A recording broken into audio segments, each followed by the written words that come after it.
I think we're on. Are we on? Someone's already in the chat. What are you doing in the chat already? We haven't probably started yet. Carson. Good evening, everybody. Good evening, Carson. Does Carson know the new owner of Salford?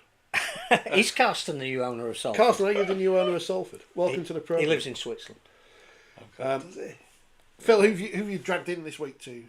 Dragged in. Phil James. It's almost as if somebody was walking past and I went, we've got the gentleman who I think is responsible for the finding and development of the best young talent in the game for the last 20 years? I think it's 26. This is my 26th year. 26 year. So, for those that have never seen the handsome face before, it's John Bastian, Leeds, Featherstone, Bradford, Hull KR, Warrington, Leeds. Yeah. There aren't many talented players you haven't either seen, brought under your wing, developed. So I suppose the first question should be, what is the state of the game at the moment as regards young talent? I think it's always in a good place, with young players, coming through, and whichever club I've worked at, whether that's been Bradford Bulls, Hull Kingston Rovers, Warrington Wolves, certainly Castleford Tigers, in 1999. Leeds Rhinos 2000, 2008, etc. and obviously second stint at Leeds Rhinos. There's never been a time, even through difficult times at some of those clubs, where there hasn't been talent. For me, the key to talent, is recognising it, making sure that you can facilitate it, with the right staff, with the right, quality facilities. And be patient. Junior talent, youth talent takes time, and the people within talent development, they'll be the ones that can see the talent coming through.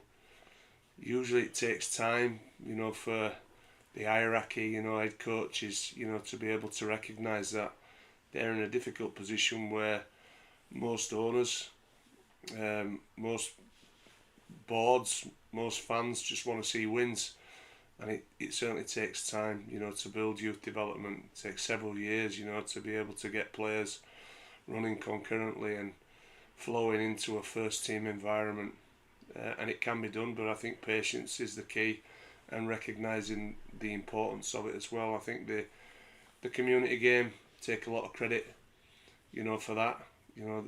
They've obviously gone through some difficult times, over the last several years, and they keep going, they keep turning up, keep doing the best. Rules and regulations have tightened up, certainly for the right reasons, within the community game, within the professional game, to make sure that all junior players are safeguarded and looked after, and the response has been really positive, really good, from the community game through, the Rugby Football League, making sure that things are working well. And when those things are working well, you will always get talent. You always get talent. I think, and this is my theory, I think we've lost some of the heartlands of industry, over the last maybe 20, 30 years, even 10 years, where we used to get, our bank of talent from, but there's still, a lot of junior players playing rugby league, and there's a lot of players in rugby union that also can play rugby league as well. And you want to feed in your best juniors into a winning setup if you can. So we saw last year with St Helens, for example, a little bit maybe with Castleford, that the danger of bringing too many kids in together when a team is struggling is that it sets them back a little bit. Or you've got to wait then until they do come back into the first team and they know exactly what they're doing and the experience has been good for them. But it's another fine balance. There's a method, yeah, Phil. There's a method to making sure, that you integrate players, one within a first grade squad and one, when it comes to performing in the first grade team. And if you get your senior players right, with the right attitude, the right application, and the balance of age correct, within your squad, then you can have a consistent flow. But to introduce too many too soon and try and flood it can have a negative impact. And players have got to be ready. They've got to be football ready. I think they've got to have a mindset, and a maturity that's ready, and they've also got to be physically ready to be able to play, Super League week in, week out, and that just doesn't happen, at 17, 18, 19 now. That's gradual, and most coaches have started to recognise that and the importance of looking after the players so that they actually play for a lot longer. I think I didn't introduce the podcast. Welcome to the podcast. 4020 Live. What is it? 10th of February? Coming off exciting Challenge Cup weekend, which we'll talk about. I wanted to ask you, John, because I was thinking about this when Phil said you were coming in. What do you look for in a young player when you're going out there and your team are out there scouting? What are you looking for that you think this is? Obviously, it's not just one thing, but that this player could become a professional one day.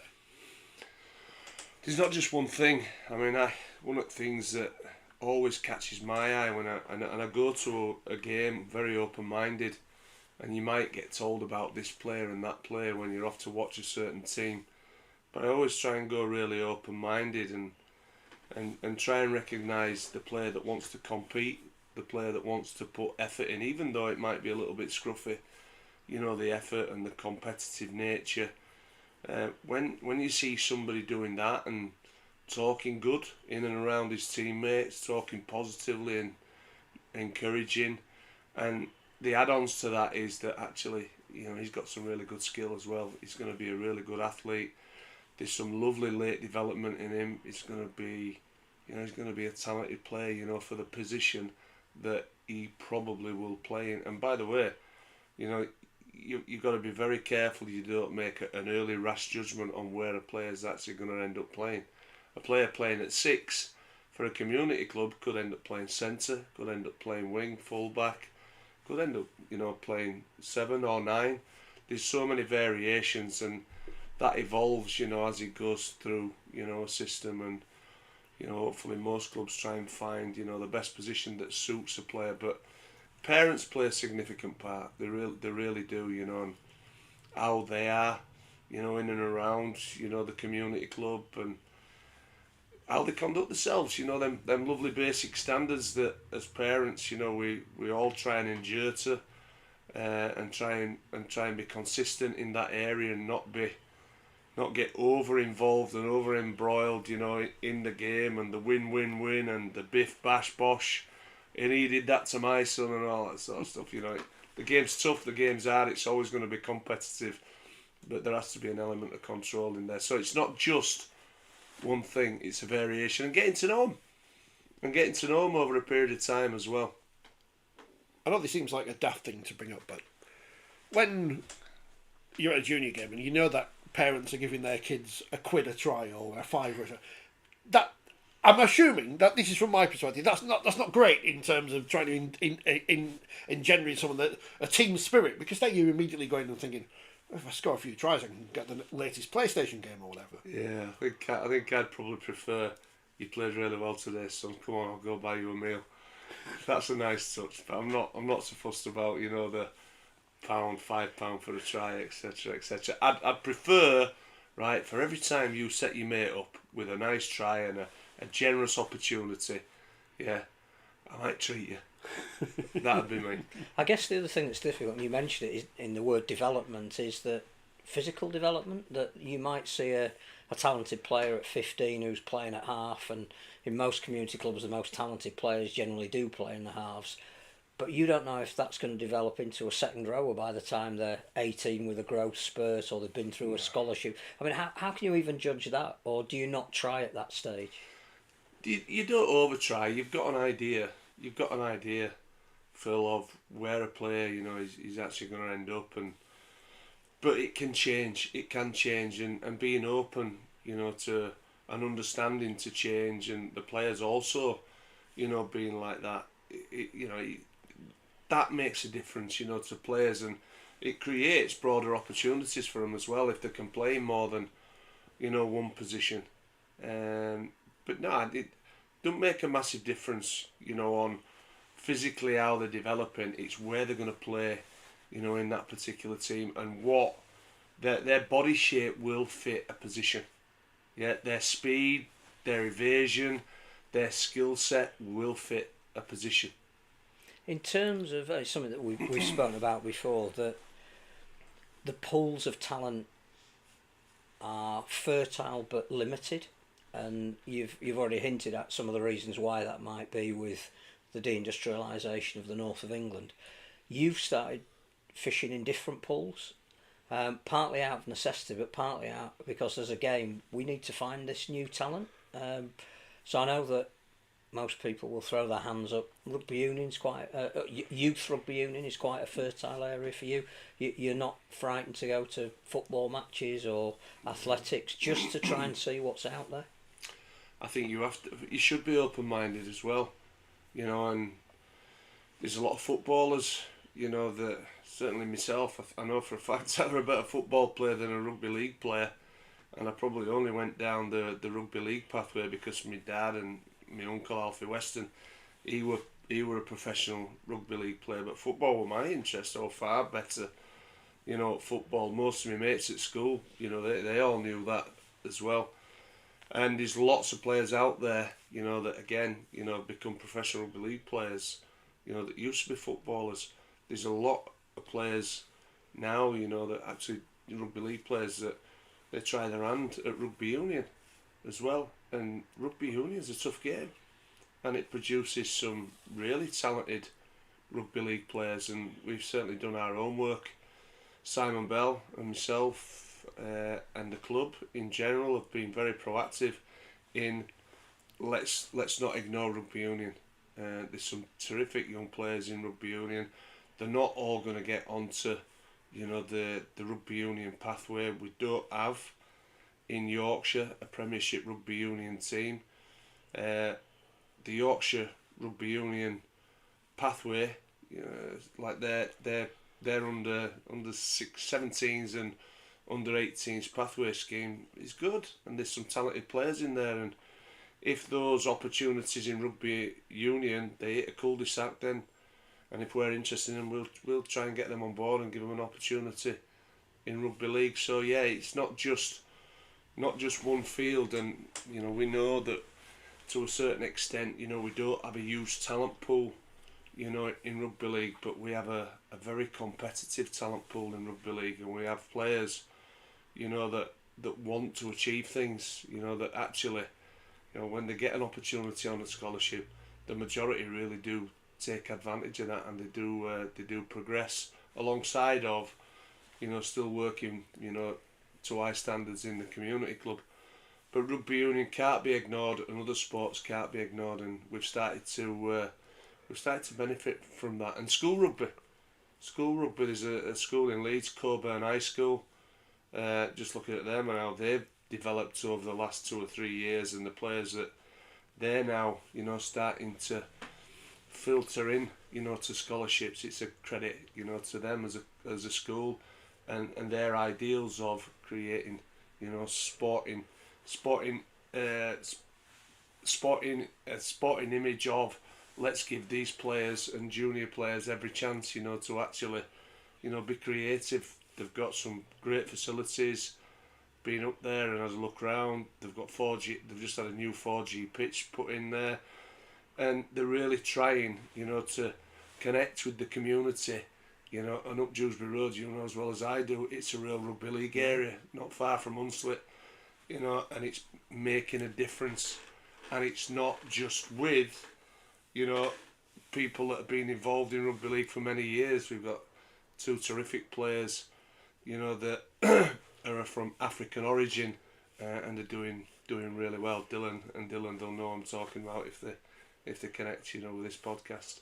In terms of geographical location as well, I know that the odd Saturday morning you might be in Northampton watching Midlands under-18s rugby union. The field now has to be trawled wider. It does, yeah. I think it's important, that we recognise, and I had a chat with Ian Bleach today, you know, just about that, and you know how far do we go when it comes to talent ID? Las Vegas, I think. Yeah, It's the next one. yeah, I think so. You know, we have to. No, but the combine there is going to throw up, Absolutely. American athletes who might be college graduates who've played American football all their lives, but physically are exactly the kind of specimens that we could give an opportunity to. And there will be players. It's finding that one player that has that desire, that wants to achieve something, you know, in rugby league. And I agree totally with what you've just said there, that we have to continually look broader, you know, than just, you know, our heartlands, you know, of rugby league. And one of the big ones for me is, you know, that I genuinely hope they've had some difficulties, you know, over years of London. But London have produced some marvellous Super League players and Championship players for many, many years. And hopefully, you know, that can be, you know, improved and developed how it used to be. Because there's a lot better talent down there, Phil. And we also have to be mindful of developing talent, you know, in areas beyond, you know, our so-called heartlands, you know, up in the north. Tim is concerned that Phil has not put the heating on. It's because last week... Well, it's broken, that's joking. To be honest, Right. the heater's in for repair. We haven't got a budget. It might be back soon. I've got a new light from a charity shop. That's the way It's the that budget's orange glow made us all look like Yeah. we're on Ready Breakfast. That's where the budget's gone this week. Ian's not happy with the new magazine cover. Is it full of Wigan players? It's on the screen. I don't know. Let me. No, I mean... apologies, John. I'm just gonna Wigan cut you won how many trophies there last they are. year? Yeah. There's a player They in did front win of each quite of a the few. trophies. Yeah, they did win quite a few. Didn't But they? every club is on the cover. Every men's club. And you've predicted who's going to win Super League. Well, people do this time of year, don't they? Well, see, I was thinking, because I haven't done my media prediction yet, and I was thinking, should I do it on the podcast? I'm thinking, no, who cares what I think? And nobody's going to come Who back to you in cares? October and go, that's how wrong you Apart from were. the York Valkyrie, who apparently he's the biggest feud in women's rugby league. Is me versus York Valkyrie, according to someone on Saturday. But I have to say it's not, because a letter has appeared, listener. Yes, in the post. Yeah. Mr. Shawright, he says, spelt right with the, what's the word? Hyphen in the right place. Good luck with the man bun. Best wishes, Les. And look, they've sent me some scrunchies. So, they'll have. This is the kind of audience we appeal It's a to. good audience. Yeah, I've got some scrunchies. I can't even open them. I've got some stickers as well. So I've got York Valkyrie stickers. That's nice. They do look after us. So, I mean, I don't know. Looks a bit cass. It does look a bit Castleford, doesn't it? And I don't really want to talk about Castleford at the minute, but I don't know. Castleford don't really I want don't to think talk my about hair, Castleford. my hair's not really long enough yet. You can't really see them, but I wear them for the minute. I wear them when I go see the England women's squad on Sunday. I'll ask them what they think of my scrunchies. But elsewhere, Andrew says, good evening all. What did you think of the latest round of the Challenge Cup? The positives and negatives. We went to the wrong games, didn't we? Because you went to Leeds, where Leeds won 92-0 against West's Warriors. You were there. And I went to Gull via Wakefield and saw Wakefield win 82-0 against Gull. And they weren't the giant-killing, exciting fixtures that everyone was talking about, like Halifax losing 14-0 to Catalans. And, of course, Bradford beating Castleford. Which you were at. Yeah. I think there are some general principles to take out of the round. What were we trying to achieve and did we? And I'm still yet to be convinced that it made a huge difference. I thought the crowd at Whitehaven was fantastic. You know, the 4,000 there when Warrington went. Record crowd at York for their stadium and Midlands Hurricanes as well. That's great. That's what I think we were trying to achieve. But somewhere along the way, it went wrong. And blowout scores are not helpful for the teams involved, nor as a spectacle for the prestige attached to the Challenge Cup. Now, there were 1,300 at Headingley on Saturday, and probably half of them there wanted to see 100 points scored. It's like, why are we turning up? Why is that our priority for turning up? And I get West's had a great day, and shirts were exchanged, and they played in the right spirit, and nobody got injured, which was the main priority. Well, that's the Carson asked that as well. The amateur players survived. That's the positive. But again, there was some respect from the professional players that took that into account. I mean, again, Leeds chose to play with 12 men during the second half, and that's not demeaning. And they told West at some point they wanted to do that because during the Super League season, there's absolutely no doubt they will have 12 men on the pitch. But again, I'm not sure that helps the Challenge Cup and is the reason why we did it. I'm not sure that a quarter of the ties, I think, had to be reversed. The whole idea was they were going to be played at the grounds of the lower league clubs to generate finance for them. If their facilities are not up to standard, then there's a flaw in trying to do that. You've got 13 Championship clubs, 12 Super League clubs. If you're going to seed the draw, seed it so that every Super League club goes to a Championship club and that any residual League One or community clubs don't have to play, or community clubs don't have to play Super League teams. So I'm not sure we've got that right. And I thought the interesting thing about the only shock that we did have was that not many people were there. There were less than 3,000 people at Bradford. And yet we all knew that if there was going to be a shock, the game it was most likely to be at was Bradford Cast. That's why the BBC went there. There actually was on the field. And I know going to Odsall in the beginning of February, when the weather's a bit May, dank, June, July, August. In its microclimate, you got to be pretty passionate to pay to get in. But 3,000, I think, is a shame. But as for the games, I think that's a different conversation. Were they valuable? Were they good hit-outs? Yeah, I just think we need to be careful. I watched Hull KR York on Friday night, and for 20 minutes, York really did hold their own. But we're getting patronising if we get to the end of the 80 and the Championship team hasn't scored a try, and the Super League team has scored 44, and the Super League team have rotated their players. If all we're saying is York put up a great job for some of the time, I'm not sure what we're getting out of that. But obviously, you would be far better judge than me to comment on all of that. I think I'd have taken it. The actual Super League teams that have probably come into the next round for me. Mm. Yeah, and obviously the community teams, that have done particularly well, they're going to be playing either they could get drawn against each other or they get drawn against the Championship team, and then the Super League teams come into it. So there's less blowout scores, and they were a real mixed bag. Again, watching Leeds Rhinos against West, and I thought they did really well. The community team did really well. They came, they tried hard. Leeds were just far too good, for them. But Leeds Rhinos certainly played their part in making it a memorable occasion. They did what they had to do. I don't think they took advantage, of the opposition at all. They just played the game hard and solid, and it's a cruel game as well, because for 5 tackles you can be really good, and if you concede on the 6th, then suddenly there's a big score against you. That's right. So it's not a measure of how well they played. It's just whether you should put community athletes who probably only train twice a week and now are at the beginning of their season against full-time professional athletes. There's some real debates in that for sure, and I totally agree. And it was a blowout score, Did it do us, Leeds Rhinos, a world of good? Probably not. When it comes to building, going into the Wakefield game on Saturday, but it would have run out. And fair play to Brad, he kept his strongest team out there. He didn't just give a load of debuts to players. They've still got to earn that, and rightly so. But I thought we were really respectful, on how we performed, on the day, and I thought it was a wonderful day out, for the community team.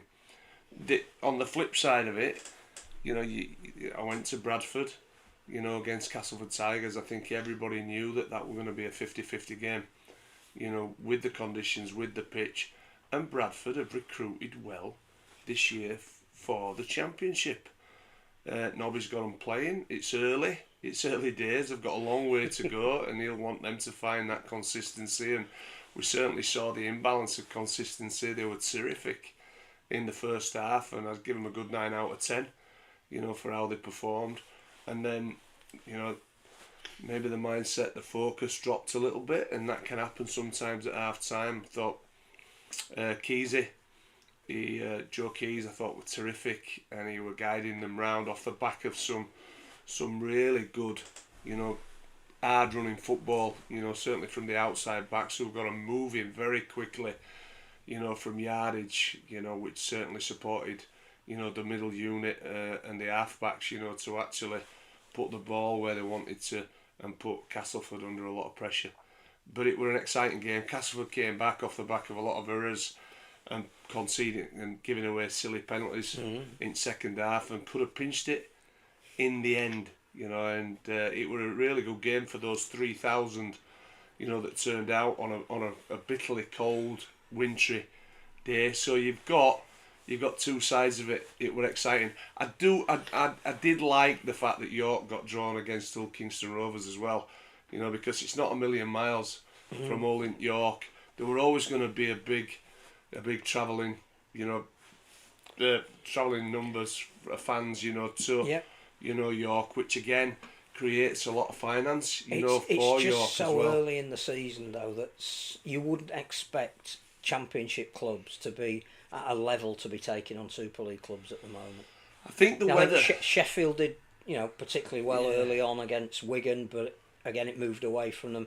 Both Hunslet and Midlands didn't score a point in the second half. Their joy was early on in the game, and again we do want the contests like Bradford and Cass to give the cup meaning, but we're almost coming up with a structure where you can't do that for most of the games. I think you'll always get that. There is there's a gap between Super League, and Championship. And isn't that the issue for the Challenge Cup? There's elements of that, Phil, but there's also the excitement for the Championship clubs to challenge themselves against a Super League club for 30, 40, 50 minutes. They probably know they'll probably get them, towards the last third, the last quarter of the game, which ultimately usually happens. And I think, I've got to give them some credit, them Championship clubs. A lot of them have put up a good show, against full-time teams that are, they've got some real class in them sides. I wouldn't want to take that away. My issue would be, for some of the community clubs, that actually, physically it could be too demanding, against, players that are training. Well, we had a briefing at the RFL on Friday about what's happening with concussion and how the latest research is giving more figures, and how at the same time 177 players have started a class action against the sport that's going to be at the High Court in December, and it's very hard to balance this draw and what it's thrown up with that evidence and research. So we're trying to be responsible as a sport, quite rightly, about the most data we can gather about potential either concussions or brain movement in the course of a normal game. And what we're doing is commendable, and we now do have this bank of evidence to make law changes. We're trying to put that out at the same time as saying, guys who only train a limited amount of time should play. Those that have been back in pre-season training since November and train every day. So I think we do need to be careful about the message we give out as well. No argument from me on that. I think that the actual community game and players, they do have to be protected and looked after against the opposition that we put them up against in the Challenge Cup. So a round later would work. I think bringing them in, bringing Super League teams in a round earlier this time, and having it a week before the start of Super League, which to some extent, if Super League is your highest profile competition that brings in the most money, you want to give that the best start it can have. And to be playing cup ties the week before, again, I don't know if that works at the moment either, but I think we've sort of hit a halfway house this year. I mean, it's been brought forward, hasn't it? The Challenge Cup final this year, so they've had to do that, and they've done it for reasons, for specific reasons. But I to be honest with you, apart from the consideration of the community clubs, which I fully understand, I think the Championship clubs to compete against the Super League clubs, and maybe to get a good few thousand travelling fans to go to York and to go over to Bradford and to get some decent numbers and to compete you know, for a period of time.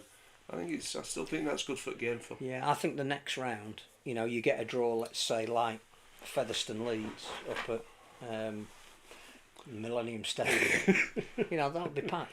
Yeah, absolutely. And each team will be a couple of weeks further into their season. They'll be better attuned for that to be a competitive game. Yeah. So I just think we probably we've undermined ourselves a little bit by bringing it forward around and doing it the week before Super League. Yeah, and again, that's all for debate, and I can see your point on that as well. Basis, I think the new Challenge Cup format, despite being written off all week, was that us? I think that was us. No, I think everybody quite rightly questioned it. Has been an overall success. The only tweak I do is just have all the names in a hat for the draw to be picked at random, but any Super League team drawn at home against low league forfeits home advantage, which I think is a very German football cup thing. Mark, on a similar sign, says, I think the answer is to seed all the rounds so amateur clubs are at home against League One, then League One to Championship, and as the rounds progress. So who knows what we're going to change to. We might go back to whatever we were last year. We might have a group stage next year. We don't know. That has been postulated that you would have a Super League, a Championship and a League One team in a group. Everybody would know that they had a certain number of fixtures. The likelihood is the Super League team would play away for both of their fixtures. So you would get the incentive of crowds going and putting money into those teams. But again, that's more matches rather than less. So we don't want more matches. We don't. Less matches. Not like the NFL where they want more matches so they can make more money. Yeah. But then you go back to the stories about Halifax and the draw and not making any money because they're playing Catalans. But that's the magic of the cup, because we've seen this in football where clubs moan that they've got rid of replays with some justification. But you can't run your club based on the finances that you might draw Man United and take them to a draw. But didn't see crowd. What was the crowd over at Halifax? That's a good question. Well, again, you don't have to look did they even declare one? Well, that's an even better they don't have question, to do that these days. Just make it up. But again, a really gallant performance from Halifax. But that's what we're trying to achieve: Championship against Super League teams on a Championship ground. Ideally, a couple of weeks, 3 weeks later. So, they've had a little bit more. And if we go back to it, and Unslate really did well. Against Huddersfield, what were it, 6-4 at half time? Yeah, less than 1,000 there though, which is a shame. I thought it might have been a bit more. Yeah, I hope there might be a bit more. Yeah, and they deserve that, did Unslate. But credit to them, that it was a creditable performance. That and they probably, I think they did okay, for the first 10 minutes, and then they just sort of moved away. And you expect that, with Super League teams. And what you want is a shock in every round. So Goal beating London was the shock the round before. Yeah. Bradford beating Cass is the shock this round. That bit I think we've got right. Yeah. I still think there's a bit of a mismatch. Have you not had a update from your friend who was at Hunslet yesterday? Has he not phoned you to tell you how it went? He hasn't. No. He's probably too busy in the hospitality. Halifax's website hasn't updated since Saturday, so I can't tell you. But I can buy hospitality for the game, so that's good. And it's not on the RFL website either. What, for the game that's finished? Yeah. Oh, okay. You can make some money on that. That's the good news. It's interesting from a coaching perspective. Bran Arthur, pretty much full strength team. Dowell Powell, pretty much full strength team against Goal. Paul Wellens, a lot of kids out. Not all the kids out, but interesting to see how they again. I think that's how St Helens showed respect and duty of care to West Hull. I think as a coach, you're going to win that game. So what do you want to get out of it? And if you want to get game time for your talented kids, because last year you had to rely on them and they probably weren't ready, then that's fine as well. I think they had a useful hit out against Salford for Morgan Knowles' testimonial, so he wanted to rest a few players that had played in that. Yeah. I guess it's how he sees, the injuries at St Helens behind the scenes at the moment, or what he wants out of his players. I think the other side of it is as well, that even though, both were playing, against lesser opposition to what they would be used to going into the first Super League game, which probably, from Darryl's perspective and Brad's perspective, wasn't ideal. They'd want a little bit more intensity. And they probably would have had another pre-season friendly playing their first team. Exactly. If they hadn't had to allocate the chat, it might have been them going to Odsall. Yeah. So I get it. It doesn't really suit anyone. It's better than play. Drawing the community club. And it probably wouldn't have been the week before, going into the Super League fixture. I enjoyed watching goal more than playing Huddersfield in a friendly, as we tend to do every year. But again, it was the same for Wakefield last season in the build-up to the Championship season, because they played Newcastle in the 1895 and Barrow, and Darryl Powell was mentioning, Siddle and whoever, Hunslet, amateurs in the Hunslet need a name. In the Challenge Cup, they didn't have the preparation he wanted for the Championship season. Paul says he saw a report that said 806 at Halifax. So, should we blame it on YouTube? They deserve more. Yeah. But deserving and getting out there, it's how do we get those people in? What did Halifax do to get people in? I know there's budgets, and it's the same for every club. But I think as well, from a fan's point of view, the format has changed so often. The date of when it starts and when it finishes has changed so often that it's just lost a little bit of that lustre. And it is all pay the week before your season tickets start to kick in, or you might want to go to Las Vegas in 3 weeks' time, or your Magic Weekend tickets been put on sale. We're all saving up for the Ashes tickets whenever they're going to be put on The Ashes sale. are coming, listeners. They are definitely coming. What's interesting, of course, and now this is reminding me because we're jumping around as ever. Do you reckon they were supposed to announce Salford's takeover on Wednesday? Yes, and they were. Yeah. Yeah. And they didn't. We know somebody at the launch that it was helping with the publicity of that takeover. Which was interesting in and of itself. Who was desperate to tell us what was happening but couldn't. And then we know Carson's taken over, so it's all exciting. Which again is a good news story for the sport. It's a big plus. As long as the due diligence is done on the owner, because I'm sure we all said, let's pick a name at random. Dr. Marwan Kukash is going to be great for Salford. As it turned out, not as great as perhaps he could have been. Can't wait for Liverpool versus Cumbrian Lakers, though. That's coming up in the... So I'm hoping... It says that in your column. It does. So I'm hoping that...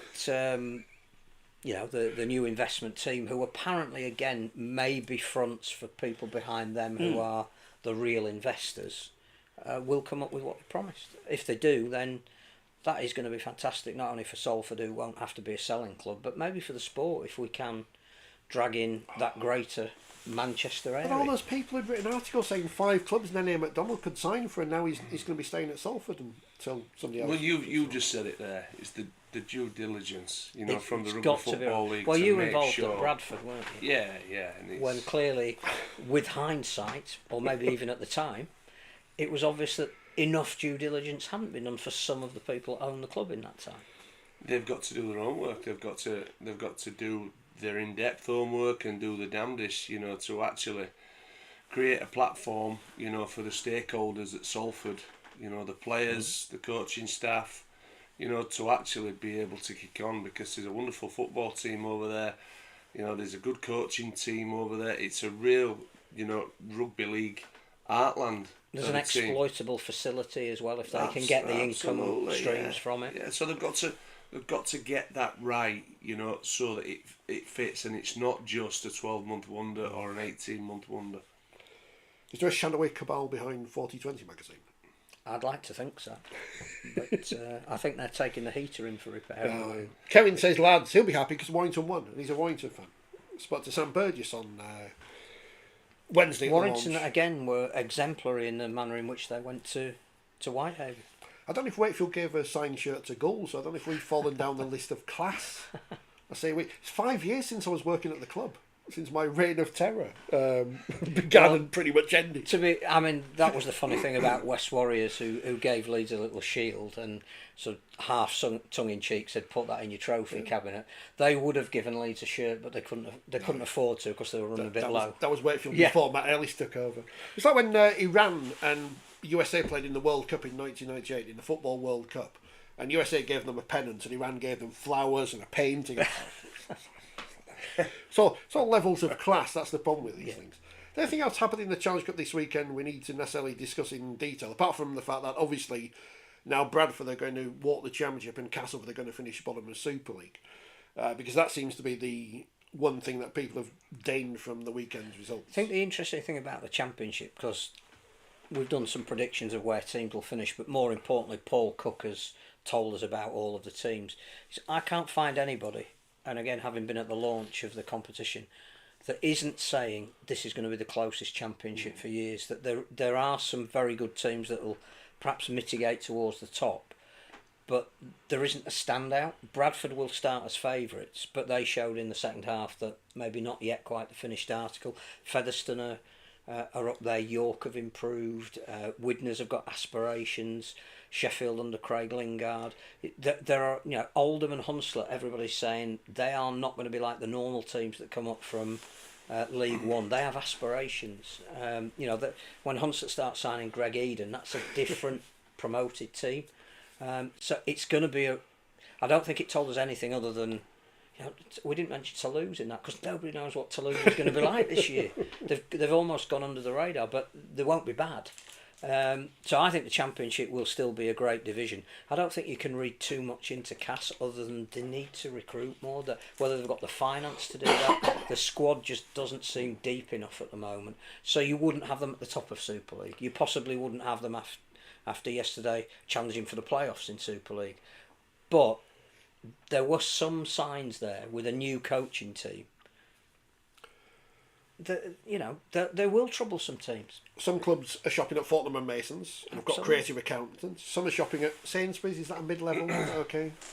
Some are shopping at Netto, which doesn't exist anymore, so I can say it without getting sued by Aldi or whatever. They've got. I mean, you look at Castleford yesterday and watching them at Wakefield. They've got a lot of new players. Mm-hmm. A lot of new players. It's a new spine that they're working with. Overseas players in those spine positions. Absolutely, take time to adjust. That's right, and that won't just happen overnight. And we've got to remember that we really are early on in the season. Danny and his coaching staff, they've got some work to do this year. It'll be a great challenge, for Danny and his staff, to get those players, to a level, and he'll need to do that sooner rather than later. If you lose your first 3 or 4, you're starting to chase. You tend to then fall on injuries, etc. And it can be a sticky wicket, first 2 or 3 months. But I think we've got to be really careful, that you don't write a team off too soon. Because look at Lee last year. They're always awkward. Lee had the kind of injuries that Huddersfield have got already.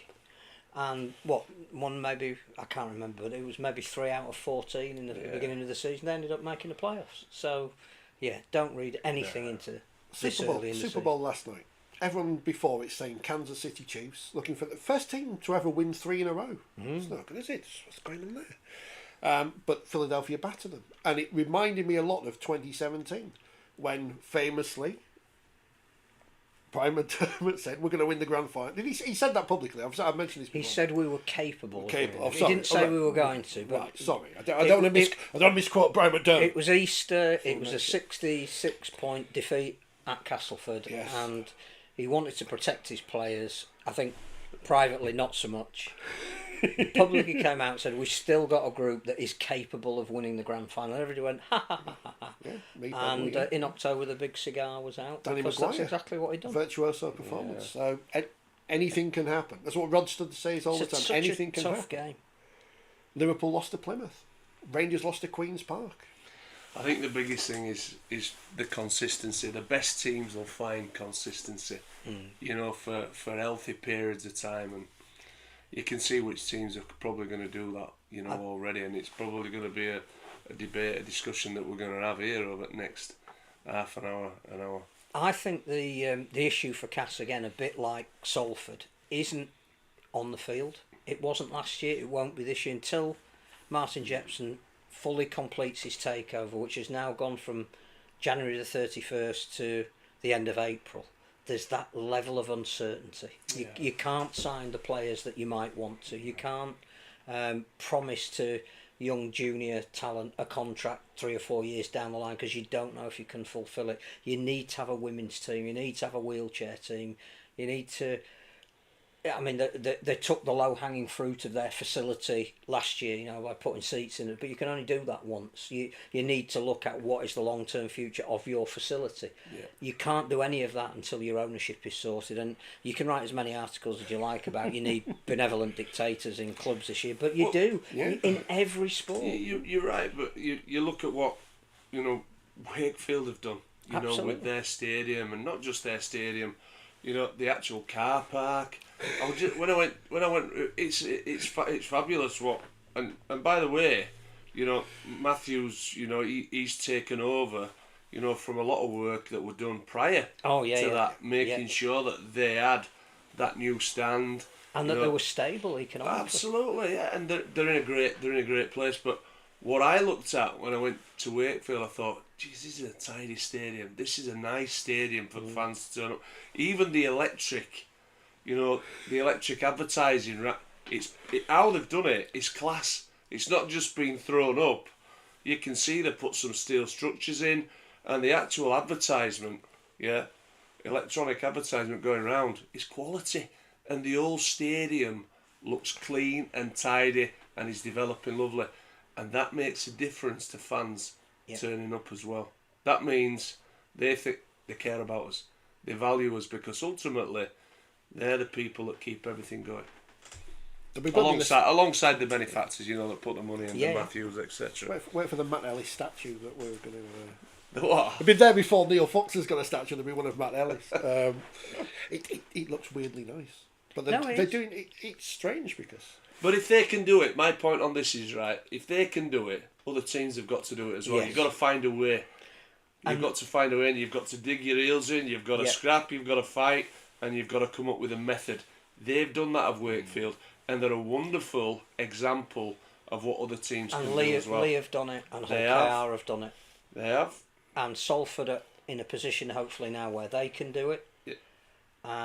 And York, I think that's Castleford's biggest issue. York as well. York's new stadium is fantastic. Outstanding. But again, if you're a fan, even if you're not a committed fan, and you've got the choice of going to a stadium at York where there's every facility you could want around it and in it, or with the greatest respect going to Odsal on a cold Sunday afternoon where, you know, you'll do well to get a Bovril. You're right.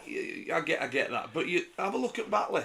Have a look at Dewsbury. Batley's food is the best of any. Oh, pristinely clean, tidy, everywhere, and you go, what a great place to come. Same with Dewsbury. Bring your family. You've just said it there, for the fans. Yeah. And they do the best, you know, to actually create an environment that's enjoyable to turn I think to. Midlands Hurricanes will be another one at the Alexander Stadium in Birmingham. It's probably slightly too big for them at the moment, but I think they've got plans. Their team is clearly moving in the right direction. They've got a huge area that they can draw people in that, you know, that is called the Midlands for a reason. They wanted to change that branding from Coventry. I get all of that. That is what modern sport is all about. It can be done. It can be done. It can be done, as Uncle Ken used to say on the wall at Radio Yorkshire every time we walked up the stairs. 10 years. There's something not Odsal. They've got it back. Yes, whatever that means. The Rugby Football League has got the millstone. They've shaken it off from around their neck. I think that's the right metaphor. And now we don't know if they've got the money back that they paid for it. They've got rid of it. That's just. Don't dig into it. They've got rid of it, Phil. It's not there anymore. They don't have to worry. The RFL, Adam Hills doesn't have to worry about Odsal now. He doesn't have to go on the last leg on Friday and go, look, there's no programme this week. I've got to go and jet wash the terraces. So it's gone. Now they've got to do something with it. But that's, again, you've got to find the money to do something. What can you do with it? I don't know. The will within Bradford Council as well. Yeah. I agree with you on that. Who promised a lot and they've got delivered little. Yeah, there's a team there, and you can see what they're building. You can see what, you know, Nigel Wood wants to build. You can certainly see, you know, what Nobby, you know, and all the fans are looking for. But they need that stadium. They deserve a stadium. It's a big city. It's Bradford, and Bradford Bulls is a big name, you know. And to get a stadium, you know, that befits the club, you know, it make a massive difference, you know, to them, you know, pushing hard. And the city. The city needs that facility. Yeah, enormously. I keep forgetting. I've got to be nice about Bradford because my nephew's on there. He's training with them. I don't know what I don't understand how junior rugby league works, but he's doing something. Well, you've got somebody here who can explain. Yeah. Go and have a look at his nephew. Yeah. He got sent off playing rugby union yesterday. I don't know what he did. But But he's at So, well, Bradford. if he's got hair as long as yours, he probably got sent off for that. He's sensible. He's sensible. He's not. I keep looking at them biscuits, Well, Phil, you know. You can open them. There is That's what they're there no for. no etiquette in this programme. Oh, look good. Look very healthy, these biscuits, We'll cover everybody. your first bite, don't worry. We were at the Rugby Football League last week. We were there. You were invited. I tagged along because that's my role in things. And we were there for the ceremonial inauguration. handing over. Yeah, the inauguration of President Adam Hills. Yes. And he's vice president. He's got two of them. One of them we know Partly because he's going to be in Australia for part of the year. because he's Australian. But he was there getting. He spoke well. He did. And I think it was on the telly, and it's on the RFL's. It's all in the magazine. Every word he said. I know we all criticise the RFL, and rightly at times, because but one, we're not the Welsh Rugby Union, so that's in our favour, and two, it was a very nice ceremony. It was lovely. In so much you're in the reception at Rugby Football League headquarters. And there was somebody you know very well, Sam Horner, added to the RFL Roll of Honour for the work that he's done. Brilliant. In community, well, in every role, but now as the great facilitator for community clubs. His might have been the best speech, actually. Well, he thinks he's Elvis. That's the thing. That is concerning. And he got that in. Sammy. I bet you can't remember. You can't guess what he finished with. Who the real winner is? Oh, Rugby League. there you go. He's been a credit, hasn't he? Oh, Sammy. Yeah. You know, his enthusiasm, his energy. You know, the type of... If you know Sam, I go back a long, long way with Sammy, you know. To Cardigan. They're nice, them, aren't they? Sammy likes a nice biscuit and all. But the going back to Cardigan Road and his building firm and working with him, and his energy and enthusiasm, what he's put into the community game, is an enormous credit to him, and he deserves that award. And he won't stop there.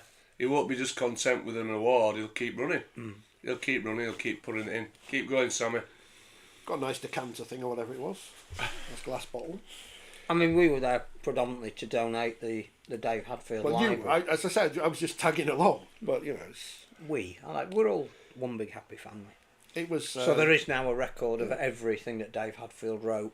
That when you go into the RFL headquarters, you can actually see it, possibly read it. The staff can acquaint themselves with it. Right? I think that's important. That's part of the history of our. Is that where they our do the great sport. disciplinaries? So next time Liam Watts is in trouble, He can read. He can go read 4020 Down, magazine as well. down 'cause on, yeah, all the 40, all the 20s 4020 around. magazines now. It's quite humbling to think that my words of nonsense are there in the Rugby Football League's headquarters. How was the food, says Carson? Very nice pastries. Very nice pastries. Although they cut the muffins up into quarters, so there's obviously some cost cutting there at the Rugby Football League. But it was nice, and Adam Hill's got his thing, and he was obviously It was lovely. our fellow columnist Miss Preem got her. Change She of didn't want to office. wear those chains, but I think she was, I think she was. She doesn't want people curtsying to her. No, we did do. It's this hair.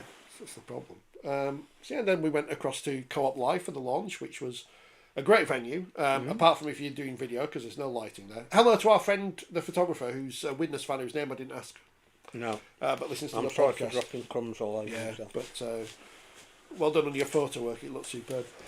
But that was an event. Julian Sember's got personality. We should be using him more for whatever. So's Brian Carney, who was the perfect host for the sport. Did the Let's Get Ready to Rumble thing. 'Cause Michael Buffer's coming over. Yep, on Thursday. Sky paying for that. Yeah, he's not cheap. I mean, we That's could great. Is he coming over, Michael Buffers? we probably could have spent the money on something different. But Brian Carney's full of energy and enthusiasm, isn't he? Yeah, he's got that. He likes. But he's funny. He's genuinely funny. Oh, he's a funny guy. So but he can take the mickey out Yeah, of he's people and good. get away with it. he's As indeed he did with Cruz Leeming, who turned up as though he'd Yeah, done I an mean- African safari. He was dressed in a leopard print jacket, as if something he got it from Bet Lynch's wardrobe at Coronation Street. Well, or but he Derek Beaumont's But he wardrobe. plays for Wigan, and their rival team are St Helens and Lee. Who they're Battle of the playing. Borough, yeah. Was he wearing a leopard print jacket? Very odd. But it's a good story. Very odd behaviour. What else happened at the launch? The canapes went down the front of my jacket. I didn't have one because I was too busy. I was working. No, but they brought them out while we were supposedly we didn't know there was going to be any food. Not No. that we deserve food. It was a long day, but Just wait till you see our goodie bag. What did you get in yours? Because I got different booze. I saw John Davidson tweet. He got a vodka and coke. I got vodka and pink lemonade, which again. I got vodka and coke. Yeah, I think I'm being typecast with the hair at the minute. But a Northern Rail keyring. Oh, is that what it was? Yeah, Northern Rail keyring. Yeah, right. that I think is very much things we had left over that we've got in cupboards at the RFL. So. Yeah, but we appreciate the bottle. Small bottle of tequila. Yeah. Well,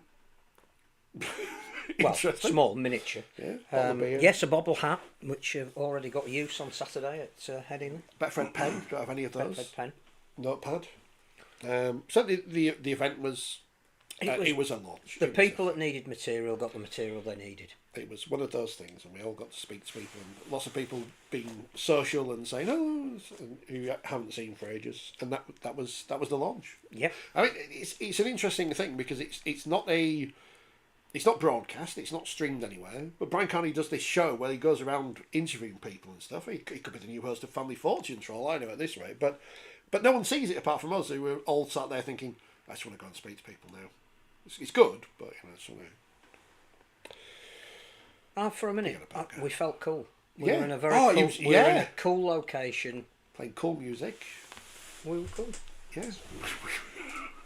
Didn't know if the gents were the gents or not, which they were, which I had to point out to a female member of the Rugby League media. You tempted me there for like... No. You're old enough to make your own decision, but do have another one. I will do eventually. The England squad's been announced for England versus the Gillaroos. The Gillaroos who've got a new coach because their other coaches left. For reasons no one knows. Which we do, but we don't need to go into here. No. I think left, not of his own volition. I don't think. So it's on between the two NRL games, isn't it? Why until we're going to run first? Yeah. Get them out of the way. No, it's the time slot for watching it over here. It's so that it's broadcast over here at 9:30 on a Saturday night. Then it's some NRL who's not interested in NRL. Oh, I am.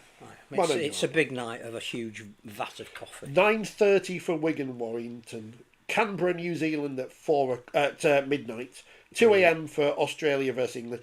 The 2 hour gap these times are going to slip, and then 4:30 for Penrith versus Cronulla. So why is it 2 hours between Canberra and New Zealand? And the test match, which might be 70 minutes or might be 80, which we don't know yet, even though the international rules are 80 and the Australians make it up as they go along. Anyway, so and the big story is that Emily Ridge isn't in the squad, but then she went on Instagram yesterday. I know you follow all the players on Instagram, Phil, so you'll have seen her. I don't know what Instagram video. is. And she did a video saying why she wasn't in the squad. And why isn't she in the squad? Because she decided last year to have a life and do other things and go on holiday a lot and not be as much rugby, but now she's back being rugby, but she wasn't picked, so she's not going. Which I think is a mistake. I think it would be. I would have taken it just for a social media thing because I know that sounds stupid, but she's obviously a very experienced player. I think you've got to play players that have played against Australia before because the level is so far up from what we're used to. I get that you've got to give young talent every now and again the opportunity to experience international rugby league, but this isn't just playing the best team in the world, it's getting on a flight for 12 hours and going to another part of the world and experiencing all of that and then playing the best team in the world. And I think you do need the bulk of your experienced players out there, but that's just my opinion. No, I can see your point on that, but if we were playing them over here, maybe, because you can keep to as much of the routine as you can. But it's gonna. You're an 18-year-old.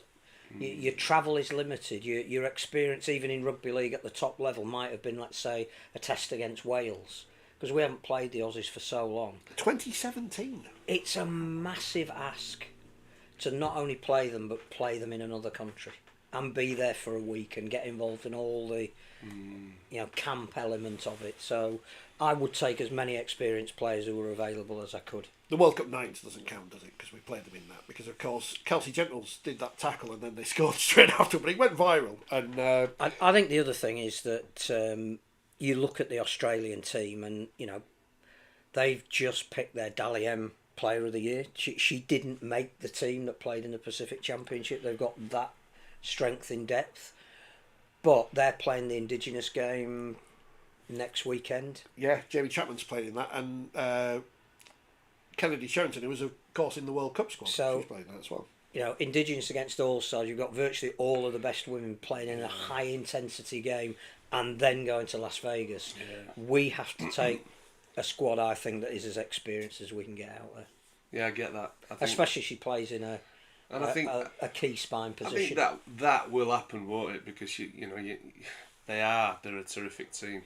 From what I've seen, and I haven't seen an enormous amount, but they are talented. They're very athletic. They're very That's fast. the thing, it's the speed. They're slick, with the ball handling. But that's the challenge that we've got, and we've got to be at its best, and we've got to have a mindset when we go out there. If we get overawed before we go out there, I'm not so sure we should even be there. We've got to get out there, and we've got to have a real go at these. Yeah, make them uncomfortable. Has anything else happened apart from the fact that Super League's coming up in a minute to talk about Super League? I don't think there's been any. No, I mean, there's signings, but not anything particularly exciting. Yeah, Leeds have signed somebody nobody's heard of because they need cover in the outside backs because of Mike Acevo being injured. Casford are going to pick up a fringe player from Hull. So I don't think we've seen a lot on the signings front. I think the squads are pretty much settled. There's always a team that unfortunately goes into the season with injuries. That looks like it's Huddersfield this year. Well, they signed Danny Richardson, didn't they, on loan They from signed Hull Danny KO, Richardson. So yeah, I think we're just ready for the action to start. Thursday night, Michael Buffer, 20,000 people at Wigan. Don't say his catchphrase though, because he'll sue us. Right, has he copyrighted? Yeah, because Ant and Dec got in trouble, and they've got okay. more money than us, so we don't want to say those words just in case. Who's going to win Super League, John? Well, my prediction is obviously going to be Leeds Rhinos, and that's not putting any pressure on Leeds. Or get your wages paid this I week. didn't say which Super League. No, I I could have think- meant the Mendo's or Yeah, Wiltshire. I'm not going to say any other team, that's going to win it. I hope that, I hope that we win it, and that'll be, something that we certainly want to do. I don't think that's not a given. You've got to earn the right. But if we're in a position, whether we're in the top 6 or top 4, by the end of the season, and we can get, the last 20% of our season right, then we've got every chance. The team they've trained really well. Pre-season, I think it's an indicator of attitude more than anything. Majority of players are going to train hard. They've no choice. They have to train hard, and you'll always hear, the positives coming out of a club that we've trained great, everything's gone great, etc. We all love each other. Yeah, it's a mindset. It's a mindset. It's pre-season on. Look, we want to actually achieve something this year. As a club, as a team, we want to give our best. Yeah, we need a little bit of luck. With injuries. We need a little bit of luck. On the pitch, but I think you create that luck. With your mindset and your intensity of how you work and how you learn over a period of time. And we've got a well-balanced squad. This year. Brad's been really good, different. He's footy smart for sure. He has a certain intensity, about himself. He's no nonsense when he has to be as well. But, he also, he's got that care bit in him as well, about the play. So there's a good balance there. And I don't think you achieve anything, without good, healthy discipline. And we've certainly had plenty of that, in pre-season. So we'll look forward to this season. We'll keep his feet on ground. We'll stay humble and see where we end up. But hopefully, we'll be in the mix at the end of the year. Who's going to finish second? It is the Chinese year of the snake as well. Yeah. There you go. Who's going to finish second behind Leeds then? I think the teams, you've always got to look at Wigan. I always look at Wigan because the town it's a competitive town. It always has been. In certainly in rugby league, I think I'm not sure there's about 70,000 people live in Wigan, but it's an industrial town, or it were built on industry, and rugby leagues, it's steeped in rugby league, and they've always had, competitive nature in Wigan. The fans love rugby league. They've had some stability. In coaches, from Sean Wayne, who developed himself all the way up, from the scholarship to become head coach at Wigan, and then he became England coach. Matty Pete, he's done the same pathway. You've got Radlinski, who runs the show down there. They've got a billionaire owner who's from Wigan. I think he's from Wigan as well. James Lalulai, who's on New Zealander, but realistically, he's a Wiganer. He's been there. They've just got O'Loughlin, coaching staff, Ardend, Wigan. Again, everywhere you look, you just see Wigan. This network of Wigan people they're all sturdy, they're all good blokes, but they all got a job to do, and they'll be there or thereabouts. Again, they produce some terrific young players as well. They integrate them with the quality overseas players they get. They find that balance. It's what you said about attitude, isn't it? Absolutely. With those kids. Yeah, for sure. Mike Pete's, he's a smart coach, but he's an hard taskmaster as well. He's different as well. I think we learnt again from the launch that, you'll see all of the traditional questions asked of him and he'll answer them, but what he wants to talk to you about off camera is what book you're reading at the moment, and I find that very refreshing. There you go. I've got this strange feeling. Remember when Southampton appointed Clive Woodward? Yes, didn't go so well. I've got this feeling Man United are going to say, we need to bring in Matt Pete to do something, because they're. He could come up with worse ideas. I like the new Man United manager because I like him being honest about the fact that they're crap. Ian says, it'd be an awful precedent, this is on Emily Rudge, to other players who are fully committed and making sacrifices and working hard to select a player who, by her own admission, didn't really bother last year. Love her, but her Mea Culpa Insta video was good enough reason for non-selection. Kevin says, Wigan, whoever finishes above them, in my opinion, will be champions. Got a feeling Hull KR are going to improve. Kevin is a Warrington fan, so you're saying, Kevin, that, I don't want to put it in base terms, it's not going to be their year. What's going on, Kevin?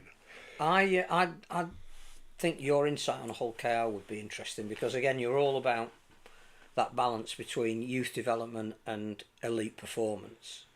Hull KR have almost chosen to move away from the model that you were involved in, which was bringing young talent from the area through, to virtually only having 3 players who probably have a Hull accent. Dean Hadley, Mikey Lewis and Jez Litton. And they came from... Yeah, the other side. All 3 came from Hull FC.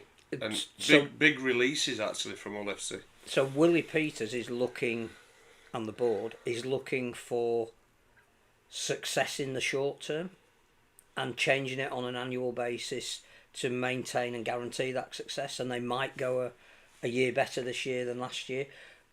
But is that sustainable? Do they need to be looking at getting more kids? I'm told that the best kids in that part of the world are now signing for Hull FC. I think they've certainly got some good junior players in there that can actually be integrated into the Hull KR team. Willie Peters, he's obviously got a squad there, and they have brought a lot of players in, and they've brought some real experienced players in. And there are some challenges in and around that, and they've certainly got the rewards last year. This year will be another challenge for them. I think they'll be up there. They'll certainly be up there in the top 6. He's a good coach. Again, from what I know of him, he's a smart coach. He's an hard taskmaster. He expects off his players. He expects off his staff, and they'll be there or thereabouts. And he's signed some quality players, and they will compete. Litton and Mikey Lewis were exceptional captures from Hull FC. Mm-hmm. Exceptional.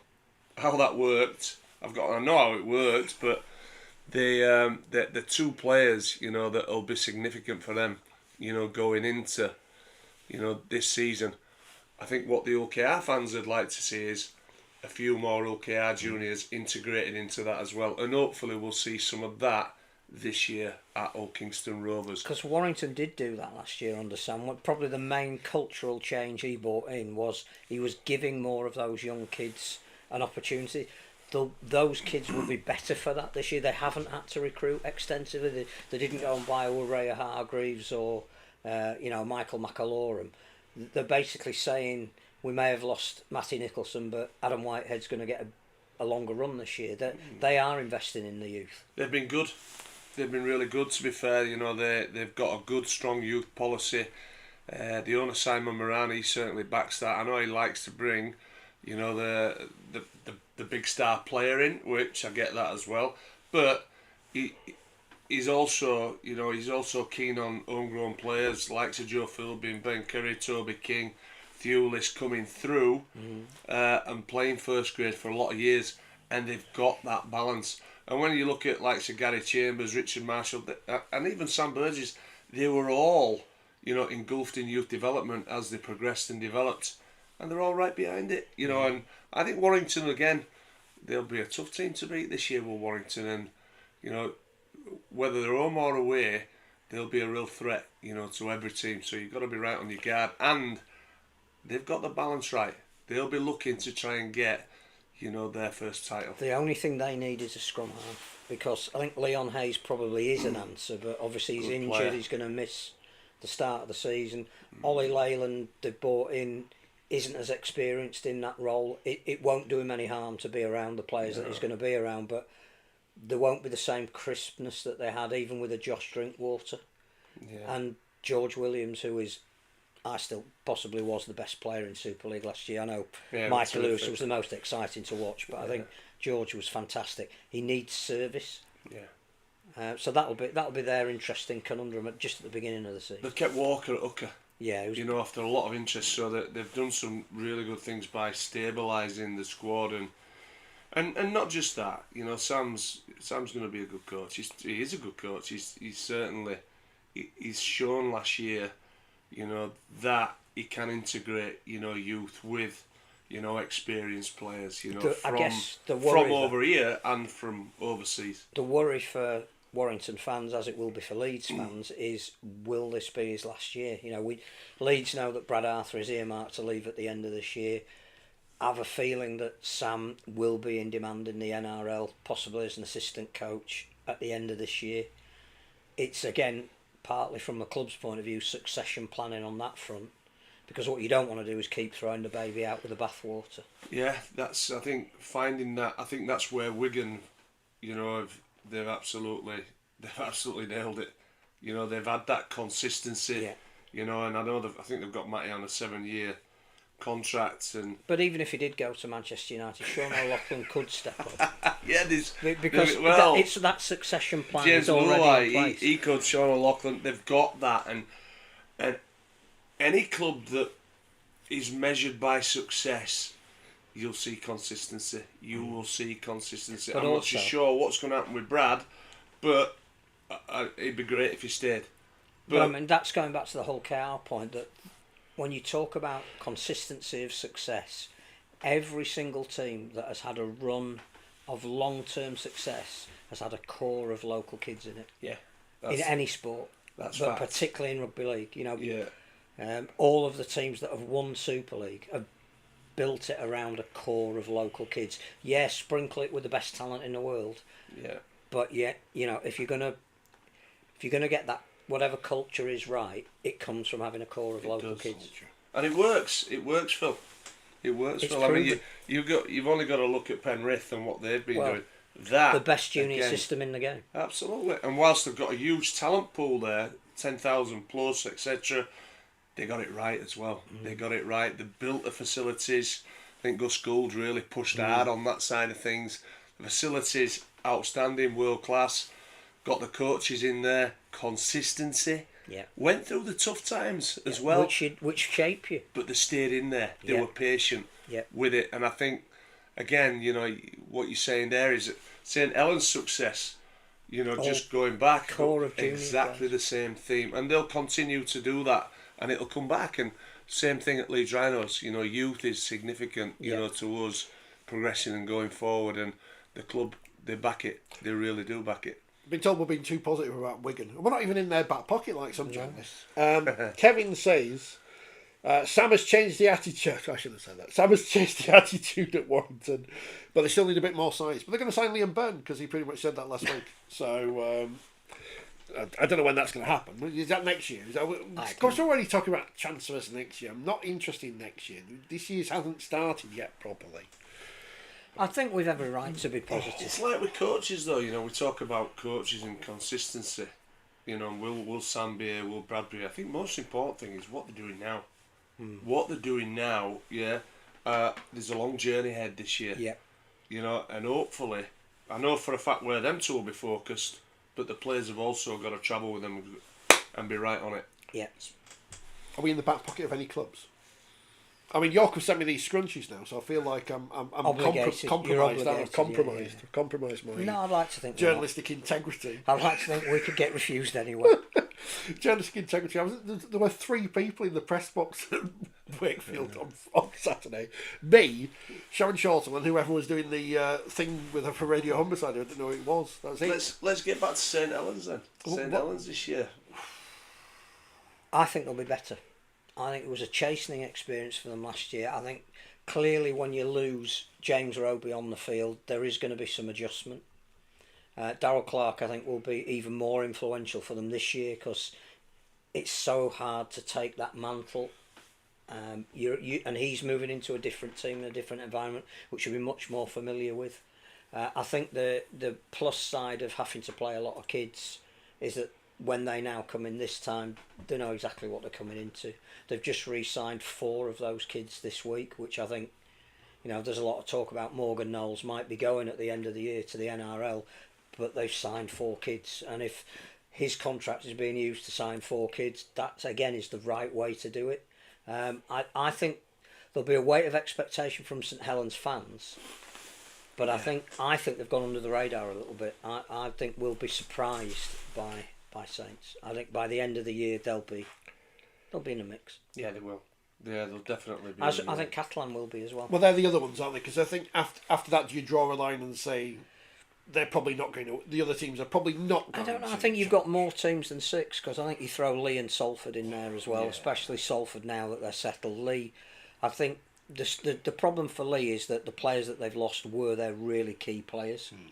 They haven't been able to replace like for like. I know that David Armstrong is going to get people off their seats because he's really quick, but you look at when you lose, the likes of Tom Amone, Kai O'Donnell, David Armstrong doesn't replace them. But I think Catalan are going to. I looked at the spine of Catalan. They didn't play well this week, but it's so early. Don't read too much into that. Sam Tompkins at fullback when he gets over his hamstring injury. Interesting. Luke Keary was already showing in the friendly against Toulouse that certainly at home he's going to be pulling the strings. Arthur Morg now moved to scrum half. This isn't necessarily where they play, but what their squad numbers say. Ben Garcia moved into hooker, and Ollie Partington in at loose forward. To me, that's as good a spine as most in the league. I think they'll be better this year. Well, those are 2 fascinating games on Friday, aren't they? Because you've got Hull KR, who everyone's now excited about, versus Cat, who everyone's decided are going to finish bottom, and then Catalans at home to Hull FC, who could be absolutely anything this year because all new Hull FC, new money, new coach, new players. It's a lot. It's a lot to get consistency out of that to be a top 6 team, I think. But they'll be better than they were last year, which may not be solace for the whole fans. Coming 9th instead of 10th. But the amount of change that is going through that club at the moment, it would be foolish to think that at the end of the season it's going to be. You'll be able to go from near the bottom of the league to near the top of it. I think they are on the start of a journey. I agree with you on that one. To be honest with you, they've had a huge change. Everything's changed. Exactly. Ownership, coach. That's right, and that takes CEO. That takes time. That takes time, to build. And Johnny Cartwright, he'll know that as well. Yeah. So will Richie Myler. Yeah. And it'll be the patience game this year. They'll be happy, to actually be progressing up the ladder and start to compete. Not get beaten heavily in any game. In any game, that's been the trouble over. They've conceded far too many points. Oh, far too many. Sorry, we've now moved on YouTube to who's going to finish bottom, which I'm not going to ask you about. But Carson says, will he be Hull FC or Cass? Kevin says Cass. Andrew says Huddersfield or Castleford. I don't want to upset anyone from Castleford, so. I think the other thing that we're not saying there, which I think is interesting, is nobody's saying Wakefield. Well, we're going to win. Which again, the promoted team would normally be, and the bookies, I think, have them joint bottom. Yeah. Well, the bookmakers know. Well, there ain't a poor one. Well, that's also true. But it's interesting that nobody is talking about Wakefield being in that, no. which is a credit again to what Daryl's done. The interesting thing is they've got Saints second favourites, haven't they? have. Because they mentioned that Mark Pearson said that at the launch, and he says Freddie loves his rugby. Saints 9-2. I mean, you probably put Warrington above Saints, but yeah, Wakefield. We'll finish somewhere in the middle. I think the problem with the league is you've got a fairly good idea who's top. You've got an idea perhaps who's at the bottom. You know who's going to be in the challenging for Super League, but then the other bits, it's like anyone could finish 6-11. Yeah, well, So I think it's even very tricky. 4-10. I think Yeah. you'd be brave to try and get all of those, and that's what we want. And in the year after, we want to be able to go from maybe 2 to 11. I think certainly the top 6, 7. That is really competitive. Really competitive. And Wigan won't get it all their own way this year. And even Matty Pete at the launch said, we're not going to win every game this year. No. In fact, he actually said, we're not going to win every competition this year. I don't think he meant to say that. But Wakefield didn't win the Challenge Cup. He did. Well, they're still the world champions. So that's Wigan and Warrington will have to get over going to Vegas, which isn't the playing at Vegas, it's the coming back and then the week after that, and like some Easter. Challenge Cup It's ties, Easter. and then into Easter. That'll need managing. Yeah, it will. It will. It's interesting. We're talking about injuries and new squads and that. They'll be the biggest test for the teams going into the first half a dozen games. And the one thing you want is you want to try and get some good wins under your belt. Them first Take 5 the or 6. pressure off. And the conditions are a real leveler this time of year. And teams You can't have got play to, top of the ground. you've got to be really mindful of how you play in these conditions. It changes, as the weather changes and it gets quicker. The grounds get a little bit firmer, but the actual weather, the first 2 or 3 months plays a significant part to, which teams actually get smart wins, and the coaches will be very aware of that. But having your best team out early on makes a difference. Well, I think that'll be Huddersfield's issue because they already know they're not, Yeah, it'll be tough. and they'll be chasing. Yeah. But that's not to say come the end of the season they can't do what Lee did. Exactly. Is that it? I think I just think there is a level of excitement which is part. we may not appear so, but we are excited. No, we are, and I think the tone of the magazine out on Friday is one genuinely of optimism, but it's also partly to do with Vegas. I think the opportunities that Vegas give are far beyond the teams that are playing there. Yeah. It's the future of the game is in new markets. We can't survive over here, and even the Aussies now acknowledge the fact that you cannot be insular. There's only so far you can go. This is the potential to break a major market with a product that we believe is the best physical contact sport. That's the key. How do we keep building our product? Well, I think the great thing about Vegas is it's a 5-year plan. Yeah. And I think if it goes well, that becomes then the next 5-year plan. And I wouldn't be surprised if the NRL are being approached by other cities that will see what happens in 3 weeks' time and say, if we can get 55,000 people in for a week, that boosts our economy by X. It's outside of the NFL season. How important is it? The actual Ashes tour. That's how massive. important as well. Is that? To raise the profile so massive of that I can't believe we haven't announced it yet. Yeah. Peter Volandis, if you're watching, get your finger out your backside and sort it out. I understand why they haven't. I just don't agree with why they haven't, and that is they don't want to take the spotlight off the start of the season. They don't want to take the spotlight off Las Vegas. They don't want to take the spot. Yeah, we are capable of planning our lives so that we've got something at the end of the season to tell these people in language they understand. Pull your fingers out and just announce it so we can. Well, we look. People buy tickets. We look at rugby union, and I know they have the competition. At the end of the season, down under, with Samoa, etc. Playing Australia, New Zealand, but we need. Oh, we have. We need. The Australians and New Zealanders. It's massive. The Samoans do come over, brilliant, but we need the Tonga, coming over here.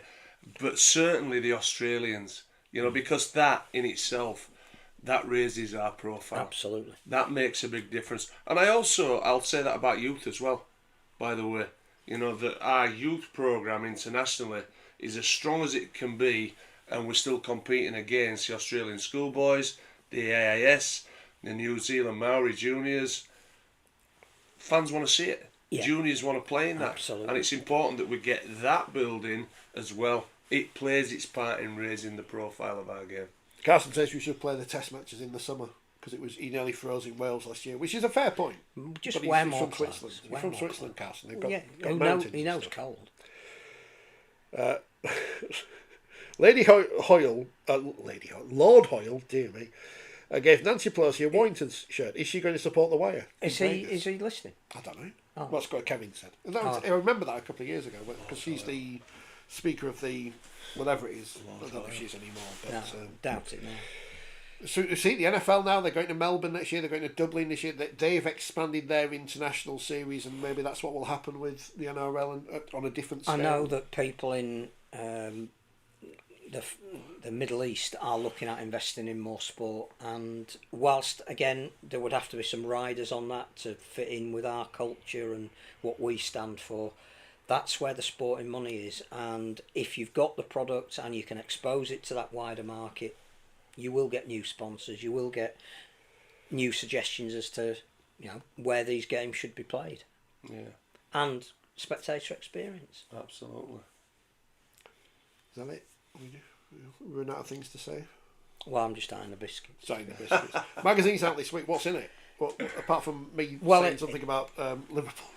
The February issue is normally the most popular one of the season because it's got the club by club analysis. Everybody wants to read it and then disagree with you, which is absolutely fine. How happy were you that Leeds made a signing this morning after the magazine had gone to print, Phil? When I got up at 6 and got that notification, having been up till midnight sending it to print, I was Mr. Leeds, right? delighted. What could they told you in advance? You're delighted. like Leeds Rhinos. No. You're like their big number one fan. I think You and Ronnie are like that. there's a lot to read. There is a lot going on. There's only one harsh one in here that I think Salford 40-1. But they came out before the takeover. Yeah. They've been terrific over the last few years. They really have, haven't they? And they play some football. If any team epitomises nobody loves us, we don't care, it's Salford. Yeah, they always come up with it. There's a lot of Has the big story broken yet, by the way? No, I'll have a look. There's a lot of people who are very, very happy that they weren't able to get on to Salford to finish bottom 3-1. So that was a positive of bookmakers closing your accounts down. Well, we promised a big yarn. It's not come out yet. Before we went off I air. know, so that's a bit. You want to have a word with it. It's like the magazine, isn't it? Yeah. It'll come out just as we finish. John, thanks for coming in. No, I've enjoyed it. It's been good. Thank you for inviting me. Thank you for coming. You're always welcome. Good chat. You're always Yeah, welcome. good chat. I've forgotten the last few weeks. I forgot we got Ronnie Waving Rhino. goodbye. Yeah, we've got Ronnie Rhino. Good. Well, while saying he goodbye, does that, so- I'm having another So, biscuit. I don't care. You're off to. I'll wait till end, Phil. No, I can't. You're off to Headingley on Saturday, aren't you? So, Yes, yeah, I shall be Leeds and Wakefield. I'm not going to go. I'm going to watch it on telly. I've got stuff to do, but I will go see the England women on Sunday. So if you've got any questions to England women, keep. I know what you like, but yeah. Thanks for watching. We'll see you next week for more exciting rugby league action. I really do need a monitor I can actually see, but here's Ronnie. There he is. He's back. And we're back. And we're gone.